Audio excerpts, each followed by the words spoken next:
Good morning guys. Gagawa tayo ng bulak. Ngayong 10 bulak na paghati-hatiin natin. Ito, higa natin ng maigi. Kailangan hindi siya basang-basa. Yan ang istura niya. Para lang tayong naglalaro. Para lang tayong naglalaro nung sinaunang panahon.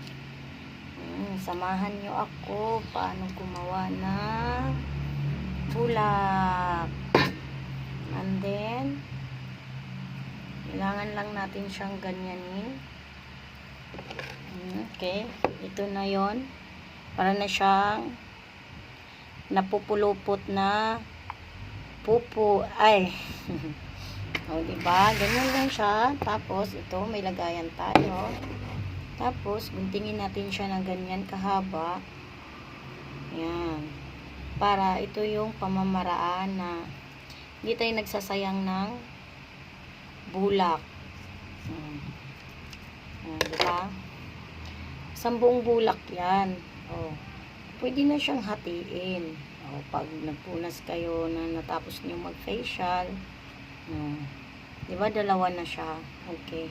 Diba, nakakatipid po tayo. Hindi yung baka ano kayo, ano nangyari dyan? Dito po siya, ito po siya. Diba, hindi po siya basa. Tapos, pag hihilain mo siya is parang buhaghag. Kaya, kailangan ganito, basain muna siya para hindi siya magiging buhaghag. Para na siyang natural na bulak na yung meron siyang yung wipes, ganon. Pero hindi talaga siya mismo ang wipes talaga.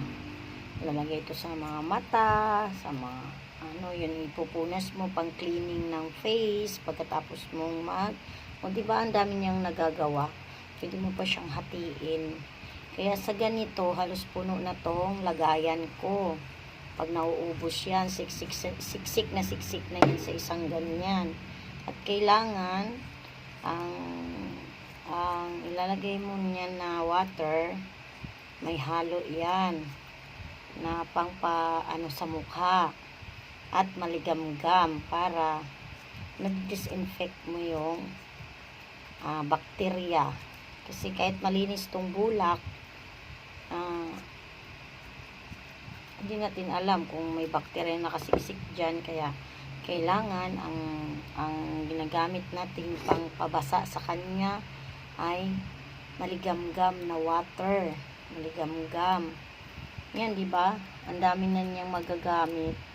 Kaysa naman yung kukuha ka lang at pagkatapos okay na, pangit yun. Hindi tayo makakatipid yun. Kaya samahan nyo ako habang nagugupit ako. Shout out sa aking mga Reels followers. Salamat sa inyo lahat sa mga suportan nyo sa akin. Kahit po nagtatagilid pa po yung monetization ko, laban lang. Basta susuporta ako sa inyo. Dahil ganun ko kayo kamahal. Sana susuportahan nyo rin po ako. At huwag kayong magsawa sa aking panunod sa aking mga reels. Kasi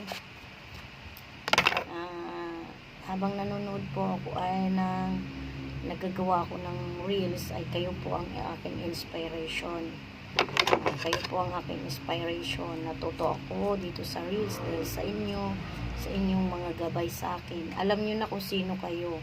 Hindi ko na kayo maisa-isa sa dami ninyo. Salamat talaga. At yung mga nag-monetize na dyan, congratulations. Bikini men, joke lang. Bikini men. Hindi naman ganun kalakihan ang sahod sa reels. Kaya enjoy lang ang pagre-reels. Malay mo maawa si Papa Meta sa akin. Bigyan din ako ng okay na yung monetization ko. Nabulol-bulol ako. Nabulol-bulol na ako.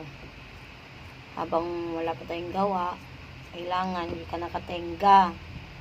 Okay?